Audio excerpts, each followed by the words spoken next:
இந்த உலகத்தில் எல்லாருக்கும் மகிழ்ச்சி தரக்கூடிய ஒரு பொருள் எது? இது ஒரு முக்கியமான கேள்வி. இந்த கேள்விக்கு பொருத்தமான ஒரு பதிலை உங்களால் சொல்ல முடியுமா? அதாவது கொஞ்சம் யோசித்து பார்த்தா பணம்னு சொல்லலாமா? இப்போ கையில் காசு இல்லாதவங்ககிட்ட ஒரு 10 ரூபாயை கொடுத்தா அது அவனுக்கு சந்தோஷத்தை கொடுக்கும். ஏற்கனவே வருமான வரி பிரச்சனையில் சிக்கி இருக்கிறவர்கிட்ட இன்னும் கொஞ்சம் பணம் இந்தாங்கன்னு சொல்லி கொடுத்தோம்னா அது அவருக்கு சங்கடத்தை தான் கொடுக்கும். அதனால் அந்த கேள்விக்கு பணங்கிறது பொருத்தமான பதிலாக இருக்க முடியாது. கேள்வி என்னன்னா, இந்த உலகத்தில் எல்லாருக்கும் மகிழ்ச்சி தரக்கூடிய ஒரு பொருள் எது? சரி, இனிப்புன்னு சொல்லலாமா? ஏன்னா எல்லாருக்கும் இனிக்க தானே செய்யும். அதுலேயும் ஒரு சிக்கல் இருக்குது. சர்க்கரை வியாதிகாரங்களுக்கு அது என்ன சந்தோஷத்தையாக கொடுக்கும்? ஆக எல்லாருக்கும் வேறுபாடு எதுவும் இல்லாமல் மகிழ்ச்சியை கொடுக்கக்கூடியது வேற ஏதோ ஒன்று இருக்குது. அது என்னன்னு கண்டுபிடிக்கணும். அதுதான் இன்றைக்கி தகவல். இப்போ அதை கண்டுபிடிக்கணும்னா இந்த கதையை கேட்கணும். அது என்ன கதைன்னா, ஒரு ஊரில் ஒரு ராஜா இருந்தார். அவருக்கும் இதே சந்தேகம் வந்துட்டுது. அதாவது எல்லாருக்கும் இன்பம் தரக்கூடிய பொருள் எது அப்படின்னு. இதுக்கு பதில் தெரிஞ்சுக்கிறதுக்கு ஆசைப்பட்டார். சரி, அதுக்கு என்ன செய்யலாம்னு யோசனை பண்ணார். நாட்டு மக்களுக்கு பகிரங்கமாக ஒரு அறிவிப்பு கொடுத்தார். நம்ம நாட்டு மக்கள் இன்பம் தரக்கூடிய பொருள் எதுன்னு நினைக்கிறாங்களோ அதை கொண்டுகிட்டு வந்து அரண்மனையில் உள்ள கண்காட்சி மண்டபத்தில் வைக்கலாம்.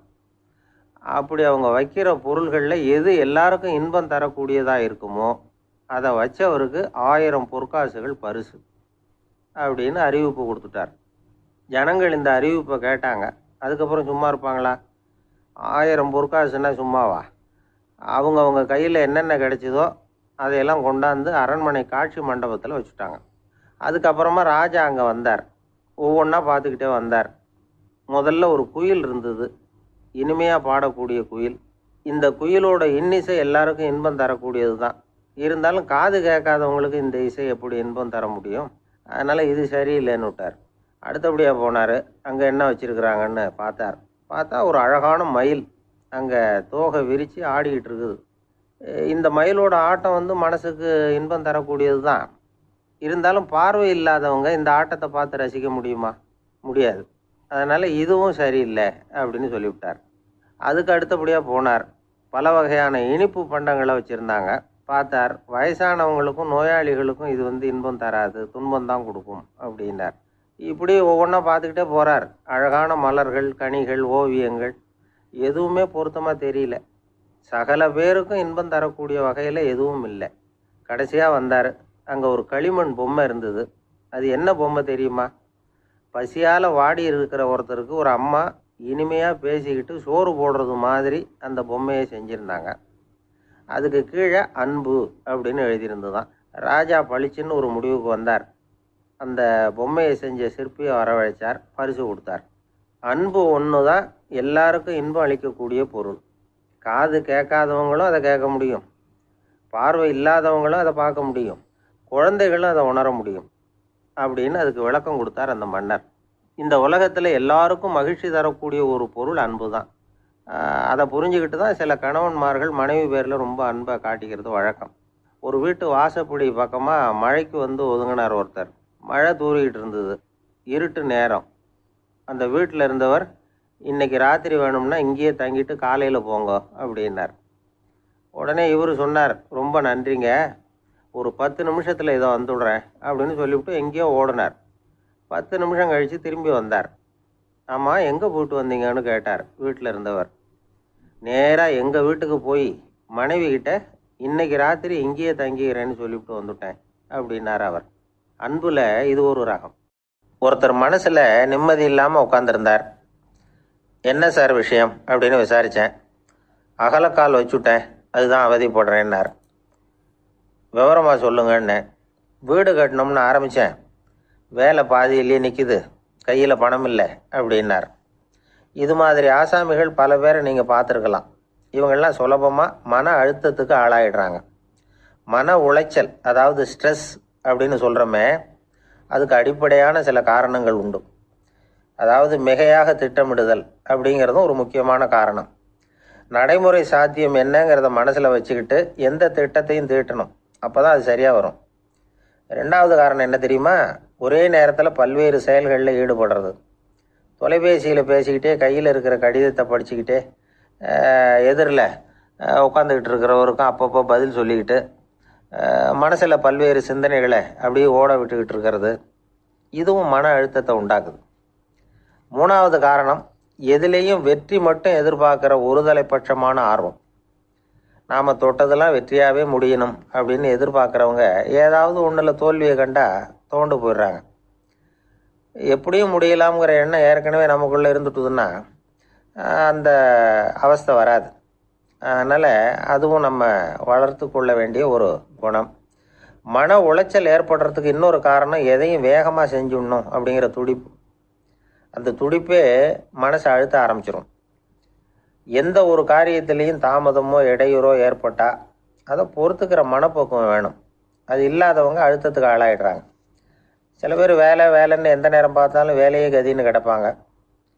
பொழுதுபோக்குக்கோ உடற்பயிற்சிக்கோ குடும்பத்தில் உள்ளவங்க அல்லது நண்பர்கள் கூட கலந்துரையாடவோ கொஞ்சம் கூட நேரம் ஒதுக்க மாட்டாங்க. இந்த சுபாவம் மன அழுத்தத்தை உண்டு பண்ணும். இதையெல்லாம் புரிஞ்சுக்கிட்டு அதிலிருந்து விடுபடுறது எப்படின்னு யோசிக்கணும். வல்லுநர்கள் இது தொடர்பாக சில யோசனைகளை சொல்லி வச்சிருக்கிறாங்க. அது என்னன்னா, வாழ்க்கைங்கிறது பிரச்சனைகளால் பின்னப்பட்ட ஒன்று. அது எப்போவுமே முடிவடையாத ஒரு தொடர்கதை அப்படிங்கிறத முதல்ல நாம் புரிஞ்சுக்கணும். ஒரே நேரத்தில் ஒரு காரியத்தில் மட்டுமே நாம் கவனம் செலுத்தணும். அடுத்தவங்க காரியத்தில் தலையிடக்கூடாது. எதையும் பேச ஆரம்பிக்கிறதுக்கு முன்னாடி நம்மை நாமே கேட்டுக்க வேண்டிய கேள்வி 2. 1, நான் சொல்ல போகிறது ரொம்ப முக்கியமானதா? 2வது, நான் சொல்கிறத அவங்க கேட்குறதுக்கு ஆசைப்படுறாங்களா? நான் பேசுகிறதுக்கு அது சரியான நேரம் தானா? இதை யோசித்து பார்த்ததுக்கப்புறம் எதையும் பேச ஆரம்பிக்கணும். முடிஞ்ச அளவுக்கு வளைந்து போகிற சுபாவத்தை வளர்த்துக்கணும். நம்ம நேரம் விலை மதிப்பு இல்லாதது. அதை வீணாக்கக்கூடாது. சிரிக்க தெரியலைன்னாலும் பரவாயில்ல, முகத்தில் கொஞ்சம் புன்முறுவலாவது காட்டணும். இதெல்லாம் ரொம்ப முக்கியம். அடுத்தவங்க ஏதாவது செஞ்சால் உடனே நன்றி சொல்ல மறக்கக்கூடாது. தினமும் கொஞ்சம் நேரத்தை தனிமையில் செலவு பண்ணணும். மன உளைச்சலிருந்து விடுபடுறதுக்கு 3 முக்கிய வழிகள் சொல்கிறாங்க. அதை சுருக்கமாக ரெட் அப்படின்னு சொல்கிறாங்க. RED ஆங்கில எழுத்தில். அந்த முதல் எழுத்து R, அது என்னென்னா ரிலாக்ஸேஷன், அதாவது இடை ஓய்வு. 2வது E எக்ஸர்சைஸ், உடற்பயிற்சி. 3வது டயட், திட்டமிட்ட உணவு முறை. அதனால் தியானம், மூச்சு பயிற்சி இதெல்லாம் இந்த இடை ஓய்வுக்கு வழிகள். எந்த வேலையையும் தொடர்ந்து செய்யக்கூடாது. எல்லார்கிட்டையும் கலகலப்பாக பழகணும். மாதத்துக்கு ஒரு நாளாவது குடும்பத்தோடு வெளியில் போயிட்டு வரணும். சுலபமான உடற்பயிற்சிகளை செய்யலாம். உடற்பயிற்சிங்கிறது நமக்காக நாம் செய்கிற ஒரு நீண்டகால முதலீடு அப்படின்னு சொல்லுவாங்க. அதாவது லாங் டேர்ம் இன்வெஸ்ட்மெண்ட்டாம். அளவோடு சாப்பிட்ணும், மெதுவாக சாப்பிட்ணும். இதெல்லாம் கொஞ்சம் மனசில் வச்சுக்கிட்டு நடந்துக்கிட்டால் மகிழ்ச்சியாக வாழலாம். சில பேர் சாப்பாட்டு விஷயத்தில் ரொம்ப அக்கறை எடுத்துக்கிறது உண்டு. ஒரு குண்டு ஆசாமி சாப்பிட உட்காந்தார். முதல்ல ஒரு மாத்திரை சாப்பிட்டார். எதுக்குன்னு கேட்டோம். பசி எடுக்கிறதுக்குன்னார். சாப்பிட்டு முடித்தார். பிறகு மறுபடியும் ஒரு மாத்திரை சாப்பிட்டார். இது எதுக்குன்னு கேட்டோம். சாப்பிட்டது ஜீரணமாகறதுக்கு அப்படின்னார். அவருடைய சீடர்கள் கொஞ்சம் பேர் ஒரு பாதை வழியாக நடந்து போயிட்டு இருக்கிறாங்க. வழியில் ஒரு ஆறு, அதை கடக்க வேண்டியிருந்தது. ரொம்ப ஆழம் கிடையாது. அதனால் எல்லாரும் இறங்கி நடக்க ஆரம்பித்தாங்க. அப்போ அந்த குரு சொன்னாராம், ஞானம் பெற்றவன் ஆற்றை கடக்கும் போது அவனுடைய கால்கள் ஒருபோதும் நனையாது அப்படின்னாராம். இதை கேட்டதும் சீடர்களுக்கு ஒன்றும் புரியல. அவங்க எல்லாரும் குழம்பி போயிட்டாங்க.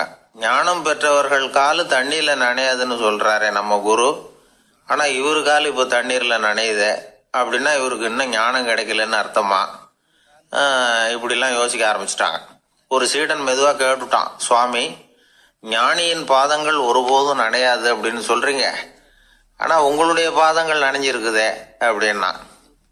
முட்டாளே, நனைஞ்சிருக்கிற பாதங்கள் என்னுடையது இல்லைன்னார் குரு. அவர் சொல்கிறது சரிதான், அதில் ஒன்றும் குழப்பம் இல்லை. அந்த தண்ணீர் அவரை தொட முடியாது. குரு என்ன சொல்கிறாரு தெரியுமா? எதுவும் என்னை தொட முடியாது, ஏன்னா நான் இல்லை அப்படிங்கிறார். நானே இல்லைங்கிறப்போ எதுவும் என்னை தொட முடியாது. இந்த கால் என்னுடையதுங்கிற நினைப்பு இருந்தால் தானே தண்ணீர் அதை தொடர்றது எனக்கு தெரியும். நீங்கள் ஒரு குருவோட தொடர்பு கொள்ளுகிற போது ஒன்று ஞாபகத்தில் வச்சுக்கணும். அவர் யாராகவும் இல்லாத ஒருத்தர், அதாவது நோபடி. நீங்கள் தொடர்பு கொள்றது ஒரு ஸ்தூல பொருளோட அல்ல, ஒரு தோற்றத்தோட மட்டுமே இதெல்லாம் பெரியவங்க பேசுகிற பேச்சு. அந்த அளவுக்கு நான்கிற உணர்வே இல்லாமல் இந்த உலகத்தில் நம்மால் வாழ முடியுமா? அது நடைமுறை சாத்தியமா?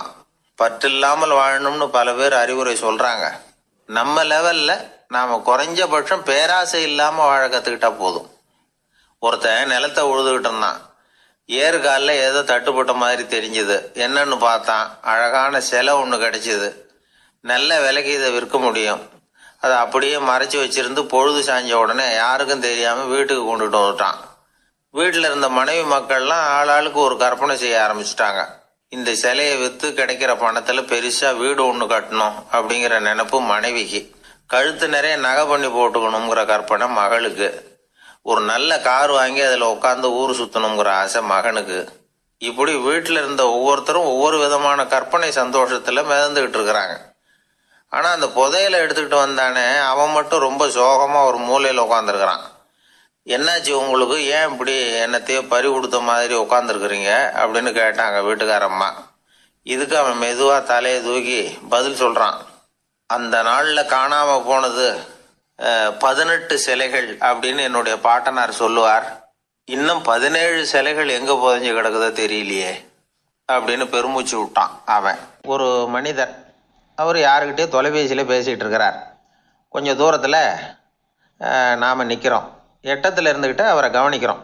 அவர் ஃபோனில் பேசுகிறத. அவர் பேசுகிற வார்த்தைகள் என்ன அப்படிங்கிறது நம்ம காதில் விழலை. ஆனாலும் அவர் பேசிக்கிட்டு இருக்கிறது நல்ல செய்தியா கெட்ட செய்தியா அப்படிங்கிறத நம்மால் யூகிக்க முடியும். மகிழ்ச்சியான செய்தியை பேசும்போது முகம் மலருது, புன்னகை பூக்குது. இதில் ஒன்று நீங்கள் கவனிக்கணும். தொலைபேசியில் நாம் பேசுகிறப்போ நம்மோட பேசுகிறவர் எதிரில் இல்லை. அவர் தொலைபேசி வழியாக நம்ம குரலை மட்டும்தான் கேட்க போகிறார். நம்ம முகத்தை அவர் பார்க்க போகிறதில்ல. அப்படி இருந்தும் அப்போ நம்ம முகம் ஏன் மலரணும் அப்படின்னா, இதுதான் உடல் மொழி, பாடி லாங்குவேஜ் அப்படின்னு சொல்கிறாங்க. நம்ம அறியாமலேயே நம்ம உடம்பு செய்திகளை தெரிவிக்குது பாருங்க, அதுதான் உடல் மொழி. ஒரு மனிதர் தொலைபேசியில் பேசிக்கிட்டு இருக்கிறத நீங்கள் தூரத்தில் இருந்து கவனிச்சுக்கிட்டே, அவர் நண்பரோட பேசுகிறாரா, மனைவியோட பேசுகிறாரா, குழந்தையோட பேசுகிறாரா, இல்லை மேல் அதிகாரிகிட்ட பேசுகிறாரா, அல்லது அவருக்கு கீழே பணிபுரிகிறவர்கள்கிட்ட பேசுகிறாரா அப்படிங்கிறத கண்டுபிடிக்கலாம். அதுக்கு காரணம் அவருடைய உடல் மொழி. இந்த உடல் மொழி கூட நம்ம வாழ்க்கையின் முன்னேற்றத்துக்கு பயன்படும். இதை பற்றியெல்லாம் கூட சில நிபுணர்கள் ஆராய்ச்சி பண்ணி பார்த்துருக்குறாங்க. அவங்க சில விவரங்களை சொல்கிறாங்க. குறிப்பாக ஒருத்தர் தன்னுடைய நாற்காலியில் கிட்டத்தட்ட படுத்துக்காத குறையாக உட்காந்துருக்கிறாருன்னு வச்சுக்கோங்க. எதிர இருக்கிறவர் பேசுறது அவருக்கு பிடிக்கலன்னு அர்த்தமா. தலையை சொரிஞ்சிக்கிறது, வேறு வேறு திசைகளில் பார்க்குறது, கொட்டாவி விடுறது, கால்களை மாற்றி போட்டு உட்கார்றது, களைப்பாக கை விரல்களை அப்படியே பின்னிக்கிறது, அடிக்கடி கடிகாரத்தை பார்க்குறது, இப்படிலாம் ஒருத்தர் பண்ணிக்கிட்டு இருக்கிறாருன்னா நாம் கூடிய சீக்கிரம் அந்த இடத்த விட்டு எழுந்திரிச்சு வந்துடுறது நல்லது. ஏன்னா இதெல்லாம் அவருடைய சலிப்பு, சோர்வு, ஆர்வமின்மை, இதுக்கு அடையாளங்கள். நம்முடைய பேச்சு அவரை சலிப்படைய வச்சுட்டுதுன்னு அர்த்தம். அவர் ரொம்பவும் சோர்ந்து போயிட்டாருன்னு பொருள். நம்முடைய பேச்சில் அவருக்கு ஆர்வம் இல்லைன்னு அர்த்தம். அதே நேரத்தில் நாற்காலியின் நுனியில் அமர்ந்து உடலை முன்னுக்கு நகர்த்தி எதிர இருக்கிறவரின் கண்களை பார்த்துக்கிட்டே பேசினாலும் சரி, அல்லது பேச்சை கேட்டாலும் சரி, உங்கள் பேரில் மற்றவங்களுக்கு உள்ள பிடிப்பு அதிகரிக்கும். நாம் எப்படிப்பட்டவருங்கிறத நம்ம உடம்பும் நடை உடை பாவனையும் அடுத்தவங்களுக்கு காட்டி கொடுத்துரும். உங்கள் உடம்பு, உங்கள் பார்வை, நடை, உட்கார்ற விதம், இதை வச்சுக்கிட்டே நீங்கள் பொறுப்புள்ளவரா, முரடரா, அலட்சியமானவரா, மரியாதை தெரிஞ்சவரா, அடக்கமானவரா, நம்பிக்கைக்கு உரியவரா, நாணயம் இல்லாதவரா, பயந்தவரா, திறமைசாலியா, அப்பாவியா அப்படிங்கிறதையெல்லாம் கண்டுபிடிச்சிடலாம். அதனால் இந்த உடல் மொழியை புரிஞ்சுக்கிட்டு நம்மளை கொஞ்சம் சரிப்படுத்திக்கிட்டோம்னா வாழ்க்கையில் சுலபமாக பல காரியங்களை சாதிக்க முடியும். ஒரு மனநல மருத்துவமனை.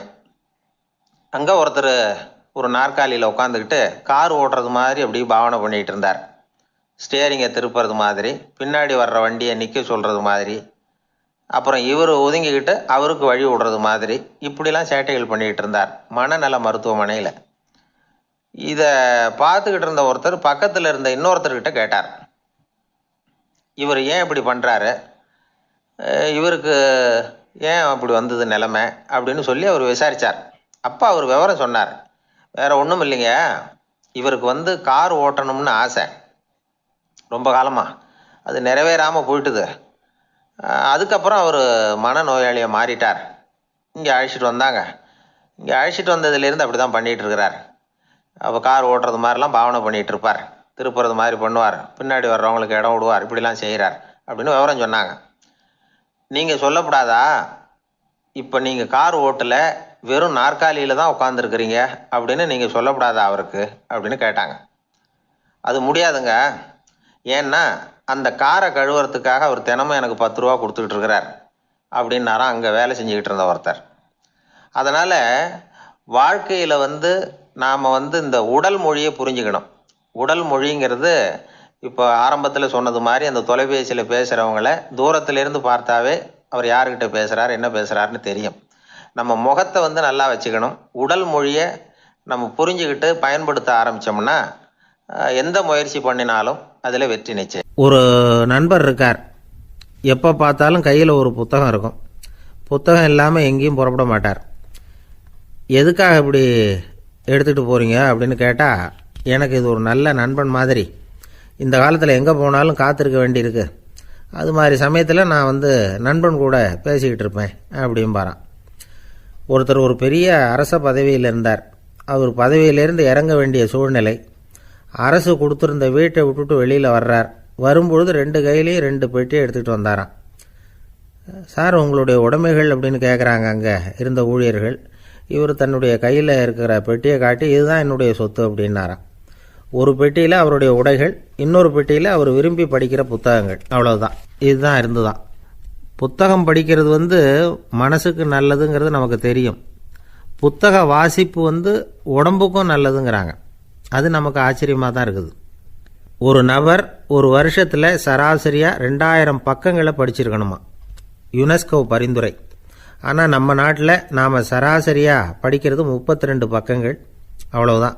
இவ்வளவுக்கு நம்ம நாட்டில் 6000த்துக்கும் மேற்பட்ட நாளேடுகள், 2000த்துக்கும் மேற்பட்ட இதழ்கள், மலர்கள், இவ்வளவு இருந்தும் சரியாக வரல.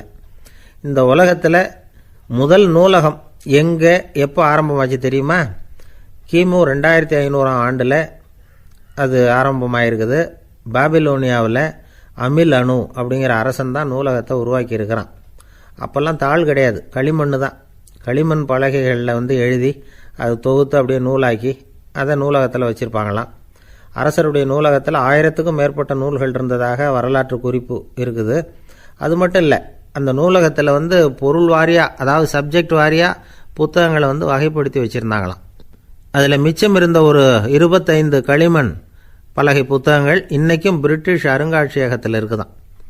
அச்சு தாள் இதெல்லாம் ஏற்பட்டதுக்கு அப்புறம் அமைக்கப்பட்டது தான் பிரான்சில் இருக்கக்கூடிய பாரிஸ் நூலகம். 1480 பிரெஞ்சு மன்னர் 11ஆம் லூயி இந்த நூலகத்தை அமைச்சாராம். ஆனால் அப்போல்லாம் அரசர்கள் மட்டும்தான் நூலகத்தை பயன்படுத்த முடியுமா. அதுக்கப்புறம் 17ஆம் நூற்றாண்டில் இந்த முறை மாறி பொதுமக்கள் அங்கே போகலாம், படிக்கலாம் அப்படிங்கிற நிலைமை வந்துதான். போட்லியன் நூலகம் அப்படின்னு அதுக்கு பேர், பாரிஸ் நகரத்தில் இருக்குது. அங்கே தான் நூல்களின் பட்டியல் தயாரிப்பு பணி ஆரம்பமாச்சு. கல்வி வளர்ச்சியையும் நூலகத்தையும் இணைச்சவர் நெப்போலியன் போனபார்ட். முன்பணம் செலுத்தி புத்தகத்தை படிக்கிற முறையையும் அவர் தான் கொண்டுகிட்டு வந்தாராம். மக்கள்கிட்ட வசூலிக்கிற வரியின் ஒரு பகுதியை நூலகத்துக்கு பயன்படுத்தினவரும் அவர் தானா. நெப்போலியன் நூலகத்தில் உலகத்தில் உள்ள எல்லா மொழி நூல்களும் இருக்குதான். அங்கே ஒரு தமிழ் நூலும் இருந்திருக்குது. அது என்னென்னா கம்பராமாயணம். சோவியத் யூனியனுக்கு படையெடுத்து போனப்போ அங்கேருந்து லட்சக்கணக்கான புத்தகங்களை இந்த பனிச்சறுக்கு வாகனங்கள் இருக்குல்ல, அதில் கொண்டுகிட்டு வந்ததாக வரலாறு. அடுத்தபடியாக குறிப்பிட்டு சொல்லத்தக்க நூலகம் எதுன்னா பிரிட்டிஷ் நூலகம். மிக பழைய கையெழுத்து பிரதியெல்லாம் கூட அங்கே இருக்குது. 1753 ஆரம்பமாச்சு. அதில் உள்ள நூல்களை வரிசையாக அடுக்கினா 180 கிலோமீட்டர் நீளத்துக்கு வருமா. மிகப்பெரிய நூலகம் அமெரிக்க தலைநகர் வாஷிங்டனில் இருக்குதான். இந்தியாவை பொறுத்த வரைக்கும் பெரிய பழைய நூலகம் எதுன்னா கல்கத்தா நூலகம். எல்லா இந்திய மொழி நூல்களும் இங்கே உண்டு. மகாகவி பாரதியார் நடத்தின இந்தியாங்கிற இதழின் எல்லா பிரதிகளும் அங்கே பாதுகாப்பாக இருக்குது. படிக்கும் பழக்கம் இங்கே வளர வேண்டியிருக்குது. ஒருத்தர்கிட்ட ஒரு புஸ்தகத்தை கொடுத்து விமர்சனம் எழுத சொல்லியிருந்தாங்க. கொஞ்ச நாள் கழித்து அவரை போய் பார்த்து, என்னங்க புஸ்தகத்தை படித்து பார்த்தீங்களா அப்படின்னு கேட்டாங்களாம். இதுக்கு அவர் சொல்லியிருக்கிறார், இன்னும் நான் படித்து பார்க்கலிங்க, இப்போ தானே விமர்சனமே எழுதி முடிச்சிருக்கிறேன், இனிமே தான் படிக்கணும் அப்படின்னாராம். ஐயா, என்னுடைய நூல் வெளியீட்டு விழாவுக்கு அவசியம் நீங்கள் வரணும் அப்படின்னு கூப்பிட்டார் ஒருத்தர். எப்போ வரணும்னு கேட்டேன். அடுத்த வாரம்னார். சரி, புத்தகம் தயாராகிட்டுதா அப்படின்னேன். நாளைக்கு தான் அச்சிக்க கொடுக்க போகிறேன்னார். என்னங்க இது, புத்தகம் அச்சிடுறதுக்கு முன்னாடியே அழைப்புதழை வந்து அச்சடிச்சு விட்டீங்களே அப்படின்னு கேட்டேன். அதனால் என்னங்க, அந்த காலம் மாதிரி அப்போல்லாம் அச்சுக்கலை வந்து எவ்வளவோ முன்னேறியாச்சுங்க. Linotype, monotype, phototype, laser, இப்படி என்னென்னமோ வந்தாச்சு. இன்றைக்கி கொடுத்தா நாளைக்கே புத்தகம் தயார் அப்படின்னார். இப்படி இந்த அளவுக்கு முன்னேறி இருக்கிற இந்த அச்சுக்கலை ஆரம்பத்தில் எப்படி இருந்தது தெரியுமா? அந்த காலத்தில் காகிதம்னா என்னென்னே தெரியாது. அப்படி ஒன்று கண்டுபிடிக்கப்படவே இல்லை. அப்போல்லாம் எதையாவது ஒன்று எழுதணும்னா அதுக்கு ஆட்டு தோலை தான் பயன்படுத்தி இருக்கிறாங்க. கண்ணுக்குட்டி தோல் கூட அதுக்கு உபயோகப்பட்டு தான். ஐரோப்பாவில் இருந்த பாதிரியார்கள் தோலில் எழுதப்பட்ட புத்தகத்தை தயாரிக்கிறதுல ரொம்ப கெட்டிக்காரங்களாம். எகிப்து, அப்புறம் மத்திய தரைக்கடல் ஓரத்தில் உள்ள நாடுகள், இங்கெல்லாம் தோல் தான் எழுதுபொருளாக பயன்பட்டு வந்திருக்குது. ஆனால் நம்ம நாட்டில் ஓலைச்சுவடிகளை எழுத்துக்கு பயன்படுத்தியிருக்கிறாங்க. எழுதுறதுக்கு தோலை பயன்படுத்தினவங்க பிறகு பேப்பரைஸ் அப்படிங்கிற கோரை புல்லை வந்து அதுக்கு பயன்படுத்தினாங்களாம். இதெல்லாம் அப்படி கொஞ்சம் கொஞ்சமாக கண்டுபிடிச்சிட்டு வந்திருக்கிறாங்க. அந்த புல்லை வந்து கச்சிதமாக நறுக்க வேண்டியது, நல்லா பதப்படுத்த வேண்டியது, அதுக்கப்புறம் அதில் எழுத வேண்டியது, அவ்வளவுதான். பேப்பருங்கிற சொல்லே இந்த பேப்பைரஸ் அப்படிங்கிறதுலேருந்து வந்தது தான். அதுக்கப்புறம் தான் காகிதம் வந்தது. இதை முதல்ல சீன நாட்டில் தான் கண்டுபிடிச்சாங்க. அது வந்த பிறகு அச்சு எந்திரம் கண்டுபிடிக்க வேண்டிய அவசியம் ஏற்பட்டது. அதை கண்டுபிடிச்சவர் ஜெர்மானிய அறிவியல் அறிஞர் ஜான் கூட்டன்பர்க். அச்சு கலைக்கு அடித்தளம் அமைச்சவர் அவர் தான். ஜெர்மனியில் மெயின்ஸ் அப்படிங்கிற ஊரில் 1399 பிறந்தார். அவரோட மாமன் ஒருத்தர் உலோக வேலையில் வல்லவர். அவர்கிட்ட அந்த வேலையை கற்றுக்கிட்டார். அதோட வைர கற்களை வந்து பட்டை தீட்டுறதுலேயும் ரொம்ப தேர்ச்சி பெற்றிருந்தார். இளம் வயசுலேயே சும்மா இருக்க மாட்டாராம். எதை செஞ்சாலும் அதை திறமையாக செய்வாராம். அவர் தான் முதல்ல மர அச்சு எழுத்துக்களை உருவாக்கினார். அது மேலே மை தடவி பிரதிகள் எடுத்தார். அதுக்கப்புறம் உலோக எழுத்துக்கள், முதல்ல காரியம், அப்புறம் இரும்பு, அப்புறம் கலப்பு உலோகம், பிறகு அச்சடிக்கிறதுக்கு எந்திரம் ஒன்றையும் உருவாக்கினார். முதல்ல பைபிள் அச்சடித்தார். 1468 அவர் இறந்து போனார். 16ஆம் நூற்றாண்டில் மேலை நாடுகளிலிருந்து மர எழுத்துக்களை கொண்டுகிட்டு வந்து தமிழ்நாட்டில் கிறிஸ்தவ நூல்களை அச்சிட்டாங்க. அப்போல்லாம் வந்து அச்சகங்கள் வந்து போதிய அளவுக்கு இங்கே இல்லை. அதுக்கு என்ன காரணம்னா, இந்தியர்கள் வந்து அச்சகங்களை நடத்தக்கூடாது அப்படின்னு சட்டம். 1835 வரைக்கும் அந்த சட்டம் வந்து நடைமுறையில் இருந்தது. இந்த நிலைமையில் அங்கேயும் இங்கேயுமா 1-2 அச்சகங்கள் ஆரம்பமாச்சு. 1713 தரங்கம்பாடியில் லூத்தரன் மிஷன் அச்சகம், அதே ஆண்டில் சென்னையில் எஸ்பிசிகே அச்சகம். இது ரெண்டும் தான் இந்தியாவில் முதல்ல தொடங்கப்பட்ட அச்சகங்கள். ஆட்டுத்தோல்லையும் ஓலைச்சுவடியிலையும் எழுதப்பட்ட எழுத்துக்கள் இன்றைக்கி எங்கேயோ போயிட்டுது. ஆனால் நம்ம ஊரில் எழுத்தாளர்கள் நிலைமை தான் ஒன்றும் சொல்லிக்கிறது மாதிரி இல்லை. நம்ம ஆள் ஒருத்தர் சொன்னார், சார், நான் சொந்தத்தில் ஒரு அச்சாபீஸ் வச்சுருந்தேன், இப்போவும் வச்சுருக்கிறேன். அதனால் என்னுடைய படைப்புகளை புத்தகமாக வெளியிடுறதில் எனக்கு ஒன்றும் கஷ்டம் இல்லை. வருஷத்துக்கு ஒரு புத்தகம் எழுதி வெளியிட்டுருவேன். 15 வருஷமாக இலக்கிய உலகத்துக்கு இப்படி சேவை செஞ்சுக்கிட்டு வர்றேன். ஆனால் இந்த வருஷம்தான் வாசகர்கள் வந்து எனக்கு பாராட்டு விழா நடத்தியிருக்கிறாங்க அப்படின்னார். இந்த வருஷம் அப்படி என்ன விசேஷம் அப்படின்னு கேட்டோம். இந்த வருஷம்தான் நான் எந்த புத்தகம் எழுதி வெளியிடாமல் இருந்தேன், அதுக்காகத்தான் எனக்கு இந்த பாராட்டு விழா அப்படின்னார். என்ன சார், உங்கள் பையன் என்ன செஞ்சுக்கிட்டு இருக்கிறான் இப்போ அப்படின்னு கேட்டார் ஒருத்தர். அடிக்கடி கண்ணாடி முன்னாடி நின்று அழகு பார்த்துக்கிட்டு இருக்கிறான் சார் அப்படின்னார் அப்பா. இளம் பருவம் இப்படி தான் இருக்கும், அதையெல்லாம் சாதாரணமாக நினச்சிடாதீங்க அப்படின்னார் அவர். என்ன சார் சொல்கிறீங்க, கண்ணாடி முன்னாடி நின்றுக்கிட்டு நேரத்தை வீணாக்கிக்கிட்டு இருக்கான், அதை ஒரு பெரிய விஷயமா நான் நினைக்கணுமா அப்படின்னார் இவர். இளம் பருவத்தில் இளைஞர்களுக்கும் சின்ன பொண்ணுங்களுக்கும் அடிக்கடி கண்ணாடியில் பார்க்கணும்னு தோணும். அது வெறுமனே அழகு பார்க்கறது மட்டும் இல்லை, அவங்க தங்களையே தேடி கண்டுபிடிக்கிற ஒரு முயற்சி அது. இது ஒரு மனோதத்துவ விளைவு. இது வரைக்கும் வந்து சின்ன பிள்ளையாக இருந்துட்டோம், இனிமேல் நாமளும் மற்றவங்க மாதிரி மனிதர்கள் தான் அப்படிங்கிற உணர்வு அவங்களுக்கு வருது. தங்களோட முகம் எப்படி இருக்குது, அழகு எப்படி இருக்குது, உடம்பு நேரம் எப்படி இருக்குது, முடி எப்படி இருக்குது அப்படிங்கிறதையெல்லாம் கண்டுபிடிக்கிறாங்க. அதுக்கப்புறம் இன்னொரு ஆணோ பொண்ணோ தன்னை கவனிக்கணும் அப்படின்னு நினைக்கிறாங்க. இதெல்லாம் மனோதத்துவ உண்மைகள், இதெல்லாம் இயற்கை. இதை பார்த்துட்டு பெற்றவங்க வந்து பிள்ளைங்க கெட்டு போட்டாங்க அப்படின்னு நினைக்கக்கூடாது, அவங்கள திட்டிக்கிட்டே இருக்கக்கூடாது. இன்றைக்கி பல குடும்பங்களில் இதுதான் நடந்துக்கிட்டு இருக்குது. மனுஷ வாழ்க்கையிலேயே இப்படியும் இல்லாத அப்படியும் இல்லாத ஒரு பருவம் வந்து இளம் பருவம். 13லேருந்து 19 வயசுக்கு உட்பட்ட ஆண்கள் பெண்கள் இந்த வகையை சேர்ந்தவங்க, டீனேஜ் குரூப். இவங்களை சின்னவங்கன்னு நினச்சிட முடியாது, பெரியவங்கன்னு நினச்சிட முடியாது. இவங்க ரொம்ப சென்சிட்டிவ். சமூகம் நினச்சா இவங்களை நல்லவங்களாகவும் ஆக்கலாம், கெட்டவங்களாகவும் ஆக்கலாம். கொஞ்சம் அக்கறை எடுத்துக்கிட்டால் பெரிய பெரிய மேதைகளையும் விஞ்ஞானிகளையும் உருவாக்கலாம். ஆனால் நடக்கிறது என்ன தெரியுமா? அநேகமாக இவங்களை யாருமே சரியாக புரிஞ்சுக்கிறது இல்லை, இவங்களை சரியாக நடத்துறதும் இல்லை. இது வரைக்கும் நாம் சொல்கிறத கேட்டுக்கிட்டு இருந்தான், இப்போல்லாம் அவன் இஷ்டத்துக்கு நடக்க ஆரம்பிச்சுட்டான் அப்படின்னு வருத்தப்படுற பெற்றோர்கள் அதிகம். இது வருத்தப்படுற விஷயம் இல்லை, சந்தோஷப்பட வேண்டிய விஷயம். உங்கள் புள்ள சொந்தமாக யோசிக்க ஆரம்பிக்கிறதும் நடந்துக்க ஆரம்பிக்கிறதும் ஒரு தப்பான விஷயமா? அவன் கடைசி வரைக்கும் உங்கள் பேச்சையே கேட்டுக்கிட்டு இருக்கணுங்கிறது என்ன நியாயம்? இன்றைக்கி இளைஞர்களை பெரியவங்க தப்பாக புரிஞ்சுக்கிட்டு தவறாக நடத்துறதுனால தான் அவங்களுக்கு வெறுப்பு, எரிச்சல், மனக்கசப்பு எல்லாம் உண்டாகுது. பெற்றவங்க சரியாக மதிக்கிறது இல்லை அப்படிங்கிற ஒரே காரணத்தினாலேயே வீணாக போகிற பிள்ளைங்க இன்றைக்கி அதிகம். சரி, பெற்றவங்களுக்கு இன்றைக்கி என்ன தான் புத்தி சொல்ல வர்றீங்க அப்படின்னு கேட்குறீங்களா? நாம் எதையும் சொல்ல வரல, ஆனால் அது சம்பந்தமான சில நிபுணர்கள் சொல்லியிருக்கிறத உங்கள் காதில் போட்டு வைக்கலாம். அது என்னென்னா, பிள்ளைங்க கிட்ட அன்பு செலுத்துங்க. குழந்தையா இருந்தப்போ எவ்வளவு பாசமாக இருந்தீங்க, வளர வளர அதை ஏன் குறைச்சிக்கிறீங்க? பெற்றவங்களின் அன்பான வார்த்தைகளுக்கு ஏங்குறவங்க தான் இன்றைய இளைஞர்கள்.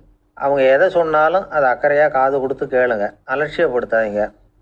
அவங்க விரும்புகிறது உங்ககிட்ட இருந்து ஒரு மதிப்பு, மரியாதை, அங்கீகாரம், இவ்வளவுதான். அவங்க அவங்களாவே முடிவுகள் எடுக்கட்டும், அதுக்கு நீங்கள் உதவியாக இருங்க, அது போதும். மற்றவங்க முன்னாடி, முக்கியமாக அவங்க நண்பர்கள் முன்னாடி அவங்கள பற்றி மட்டமாக பேசாதீங்க. அவங்கக்கிட்ட பொய் சொல்லக்கூடாது.